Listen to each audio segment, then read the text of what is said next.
Okay, I want to talk about the comments made by Tom Lukiwski on that old videotape. At first glance, it's like something that was said 16, 17 years ago or whatever, and it's really upsetting.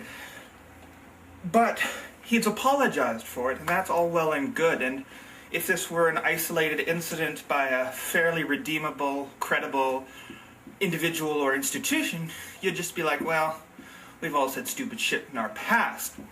But the reason this really alarms me is that the Conservatives, since they formed, and their predecessor, the Reform Party, Canadian Alliance, have consistently been a very potent vehicle against the rights and freedoms of gay and lesbian transgender people.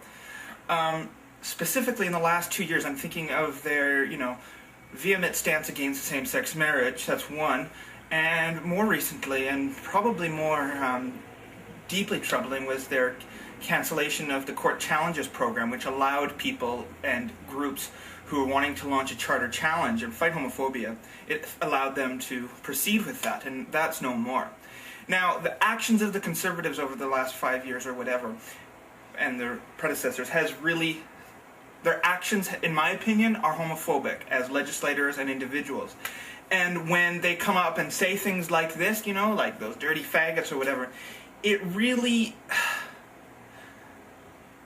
justifies that fear I have and that concern I have. It really plays it out that these are homophobic people who are not motivated by common sense, decency, or good things, but just some distaste for us gay people. And, I think gay people all over Canada, we should really be, I would say, we should be really vigilant and stand up against this shit.